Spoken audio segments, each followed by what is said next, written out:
Começando mais um Quixotado, seu programa de literatura. Eu sou Amâncio Siqueira, estou aqui com o Ivaldo Tenório, o maior especialista em Don Quixote e Cervantes de Pernambuco, quiçá do Brasil e do mundo. Vamos começar a segunda parte do Don Quixote, falar sobre o segundo livro, sobre as influências. Lembrando que quem não assistiu ainda a primeira parte pode acessar o link aqui embaixo na descrição do vídeo. Falar sobre a segunda parte do Don Quixote é interessante porque talvez ele não existisse se não fosse pelo Quixote Apócrifo, né? Exatamente. Que o Ivaldo também tem na coleção dele. O nome do autor que saiu na edição, quando foi publicado em 1614, na Espanha, é Alonso Hernández de Avellaneda, mas ninguém sabe se esse cara realmente existiu. Disse que ele é um pseudônimo de alguém que não gostava muito do Cervantes. Mas eu confesso a você, Ivaldo, e aos nossos telespectadores, que eu gostei desse livro, sabe? Eu só não gostei de uma coisa. Sim, também tem o Dom Afonso, né, que o próprio Cervantes acabou apropriando-se dele. Dom Afonso Tarff. O Cervantes pega o Dom Afonso Tarff e o coloca na sua segunda parte, justamente para desautorizar essa aqui, né? É interessante que ele estava se dedicando a outra obra, né? Era o Perseguido de Sigismunda. Que foi o último livro publicado, né? Na publicação póstuma, 1617. Porque assim, quando no primeiro livro, o Don Quixote e o Sancho Panza, o Don Quixote sai uma vez, né? Volta brevemente, e aí ele sai novamente com o Sancho Panza, e aí essa segunda saída demora muito, né? E aí ele retorna. Com o retorno, o autor, o Cervantes, promete que diz, né, que eles saíram novamente, né, que haveria novas aventuras. Isso foi em 1605, e aí o Don Quixote bomba, né, vira um sucesso extraordinário. Também. É traduzido logo em seguida na Inglaterra, pouco tempo depois, tipo um ano. Né? Há quem diga que o próprio Shakespeare teria até lido, né? Tem um romance muito interessante, que é o Madrid 1616, Sim. do Cebrián e do Mendoza, que infelizmente eu acho que não tem tradução ainda para o português, mas é um livro bem interessante e trata sobre isso, né? Sobre o possível que seria, se houvesse esse encontro, né? O livro todinho a gente esperando para ver se o Cervantes vai encontrar o Shakespeare, mas acaba que eles não se encontram. Só que aí o Shakespeare faz um elogio da obra do Cervantes e diz que está trabalhando em um teatro para uma adaptação da obra para o teatro. O livro é bem interessante. Eu acho que, né? 1605. 1616, que já é a segunda parte, né? É uma continuação do Madrid 1605. É como se fosse que é um thriller, né? É um livro. Os dois livros são de aventuras e assim, tem o tempo presente em que um professor e bibliófilo junto com uma aluna vão fugindo para tentar. Em um dos livros é para salvar o manuscrito original do Don Quixote. E em outro é para encontrar o corpo dele, né? Os restos mortais. E nos dois tem essa coisa, né? Do tempo presente e do tempo passado, mostrando como foi a escrita tanto do primeiro, no Madrid 1605, como do segundo livro, no Madrid 1616. Nesse Madrid 1616,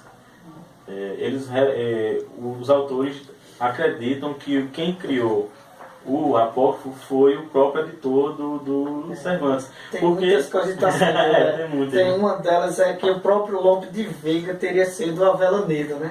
A outra tem uma parte bem interessante também. Na verdade, sobre o Cervantes, quando ele foi aprisionado, foi feito de cativo, aquela coisa toda, ele conheceu um outro camarada que estava preso, que eles tiveram umas desavenças lá. Inclusive tem o mesmo sobrenome do Galeota. Aí ele vai representar esse personagem como um dos Galeotas. Tem um episódio dos Galeotas que Cervantes, que o Don Quixote chega. Que eu vou inclusive me apropriar dele num romance que eu estou escrevendo. Esato. É um episódio que Don Quixote, né, chega e encontra todos aqueles galeotas aprisionados. Aí ele vai perguntar um por um: o que foi que aconteceu? Aí, não, eu estou preso aqui, estou entre as galés porque eu amei muito, as desculpas mais farrapadas. Aí o Don Quixote vai salvando todo mundo, né? Aí um deles é um galego que tem o mesmo sobrenome, que inclusive depois vai roubar o burro do Don Quixote.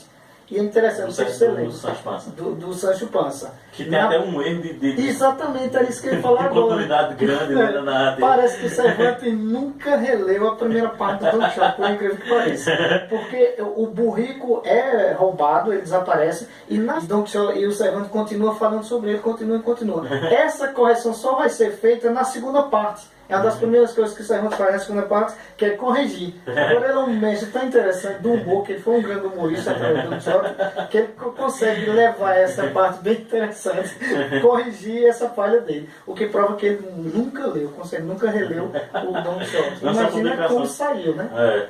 E aí tem isso, né? Era um livro que fez um sucesso estrondoso, um best-seller, que vendido para o mundo todo, né? E aí, de repente, todo mundo está esperando a segunda parte, né? E a segunda parte não sai, quer dizer, 1605 e só vai sair depois em 1616, 1615, né? 1615. Ele morre em 1616, né? Exato. E em 1617 sai a CG. Aí vê só, todo mundo está esperando a segunda parte e não sai. E talvez não tivesse saído nunca se não fosse pelo Avellanedo. Quer dizer que, mesmo que não tivesse nenhum mérito literário, essa obra a gente deve muito a ela, porque ela apressou o Cervantes a criar a sua segunda parte, né? Ele publicou um ano antes de morrer, né? Possivelmente. Possivelmente não sairia, né? Eu acho que talvez seja bom alguém escrever os apócrifos da série Guerra dos Tronos, né? Para ver se o George R. Martin escreve a história dele, né? Deixa de escrever roteiro e outras coisas para terminar a saga dele. Mas é isso, né? E quais são, assim, as grandes diferenças do segundo livro para o primeiro livro? O primeiro livro, ele teve uma aceitação muito grande, como você falou, né? Foi traduzido para diversos idiomas logo nos primeiros anos, até primeiros meses, saiu uma tradução em inglesa, foi um sucesso extraordinário, muito grande mesmo. O Cervantes não ricou com isso, porque ele vendeu o manuscrito por uma bagatela, uma coisa muito irrisória. Mas a segunda parte, do ponto de vista literário, ela consegue ser até superior à primeira. Apesar da primeira parte ter episódios como os moinhos de vento, os galeotes, né, todos aqueles cenários, o exército daquelas ovelhas, dos cordeiros e outras cenas bem famosas no Don Quixote, a segunda consegue ainda ser melhor do ponto de vista literário. E acredito também que na segunda parte o personagem principal, por incrível que pareça, não é tanto o Don Quixote. Ele perde um pouco do cenário para o Sancho Panza, que ele vai ser o governador da ilha, né? Porque o Don Quixote, você pergunta como foi que Don Quixote convenceu o Sancho Panza, o escudeiro, a seguir um louco. O Don Quixote prometeu a ele uma ilha, o governo de uma ilha. Agora, é curioso, ele consegue a ilha, bicho. Na segunda parte, o Sancho Panza é governador de uma ilha. Só que, coitado, sofre tanto, acontece tantas coisas, tantas invasões de muçulmanos, aquele coitado, que ele desiste. Não, e ele tem que decidir, né? Ele tem que decidir.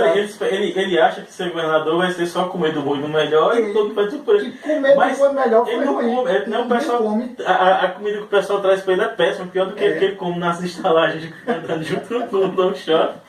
E ele tem que tomar decisões, né? Apesar que as decisões dele são tão sábias quanto as de Salomão, né? Eu acho que se o Sancho Panza tivesse escrito os provérbios no lugar de Salomão, seria mais interessante. É muito interessante, né?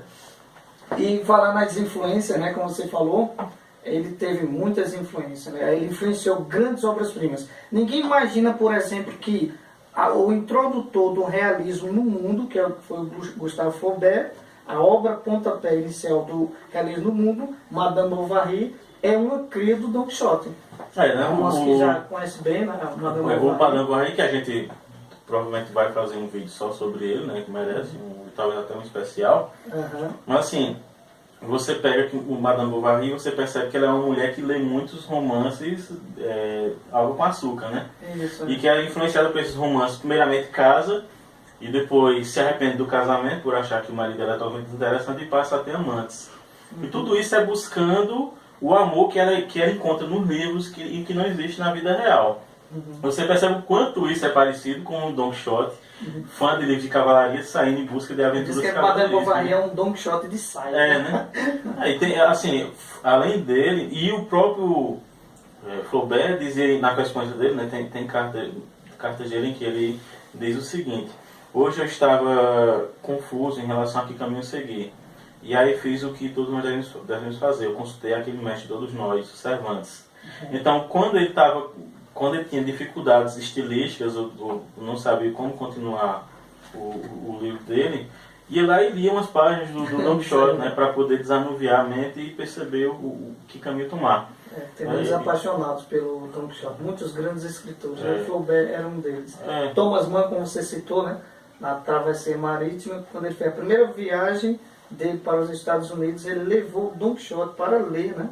Ler no navio, foram 10, 12 dias. E ele escreveu um livro maravilhoso chamado Travessia Marítima com Don Quixote. Tem o Dostoiévski, né? Isso. Com o Idiota. Com o Idiota, né? Aquele personagem ingênuo, né? Puro, tal qual muitas vezes o Don Quixote se parece, né? Que é uma influência do Don Quixote, do Dostoiévski. Nasceu, né, devido às leituras que o Dostoiévski fez de Cervantes, nasceu o Idiota, é outra grande obra-prima dele. E temos outras, né? As Aventuras do Sr. Pickwick, do Charles Dickens, é uma cria também do Don Quixote. O próprio tem uma cena interessante em Os Três Mosqueteiros, do Alexandre Dumas, que mostra o D'Artagnan como o próprio Alexandre Dumas diz isso. D'Artagnan é a descrição moral e física do Don Quixote. Ele cita isso literalmente no romance. E o quanto a questão também do gordo e o magro, né? A gente percebe muito essa coisa da dupla de um gordo com um magro, é muito, muito comum também, né? E principalmente no cinema, em TV.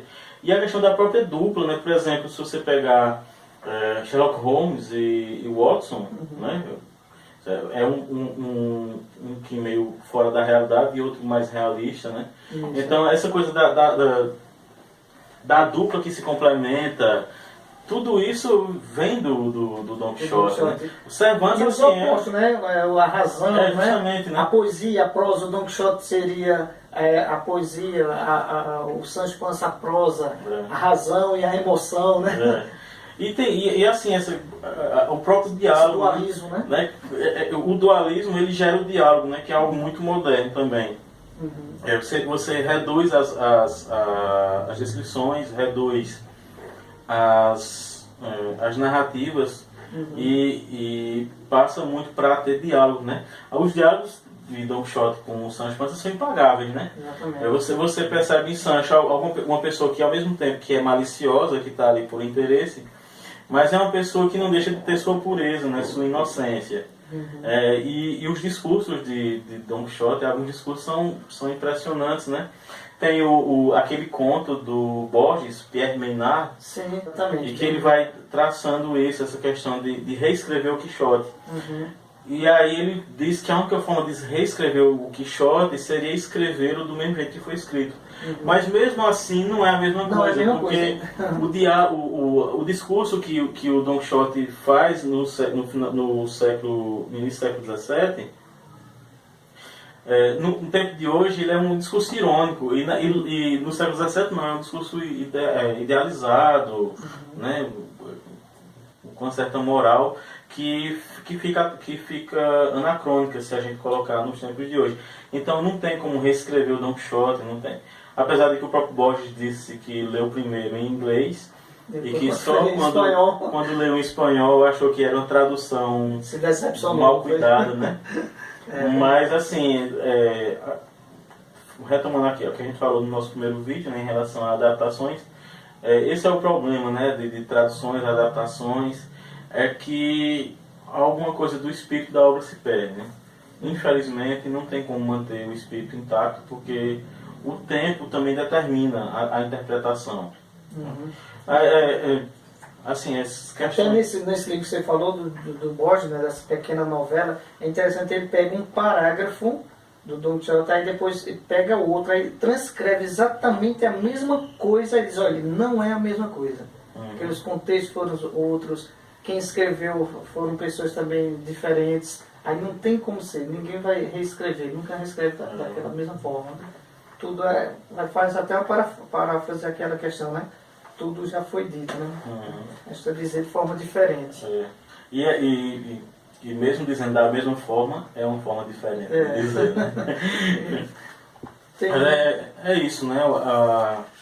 O Don Quixote é uma obra que a gente poderia fazer... Muitas referências. 200 tem alguma parte assim mil especial que você gosta de uma passagem? Não, assim? Todas. Assim, vai abrir assim, né?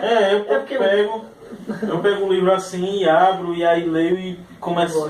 É porque esse livro aí, ele é considerado o melhor livro do mundo. Já pensou? É o melhor livro do mundo, ou seja, mais traduzido e mais lido no mundo. Você sabe o que é isso? É você comparar com outros grandes escritores e saber que há um consenso em dizer que é a grande obra-prima.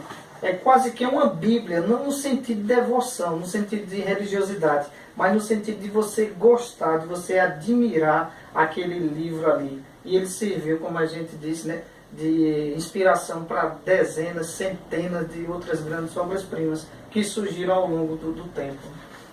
O Don Quixote é uma fonte de inspiração, uma fonte de... inclusive pedagógica mesmo, né? Um escritor que não leu Cervantes, ele peca muito, né? Ele tá manco, né, na obra dele, né? Isso. É fantástico, tanto do ponto de vista da aventura, como das intenções. E um livro atual, né? Muito atual. Você consegue se identificar no cenário político, no cenário moral, no cenário de igualdade entre as pessoas, de igualdade entre os sexos, né? Você consegue identificar muita referência. Tem até uma narrativa, até aquela parte do fugitivo, né? Que quando começa a contar a história dele, ele está fugindo do país árabe e ele conta que encontrou a filha do califa. Diz o seguinte, que quando estava com o califa, a filha entrou com o rosto descoberto. E ele faz um parêntese, né? Na fala dele, dizendo o seguinte, porque lá, naquele país, as mulheres não são como as daqui, comedidas, honestas e caixas. Elas falam aos homens diretamente e não cobrem o rosto. E aí você percebe o quanto mudou de lá para cá, né? Justamente o contrário, né? Enquanto que as mulheres aqui do Ocidente hoje falam diretamente com os homens e não cobrem o rosto, né? Pelo menos se busca isso, né? Direitos iguais, inclusive o direito ao discurso, à fala. Nos países muçulmanos tudo isso mudou para pior, né? As mulheres perderam essa voz. Isso.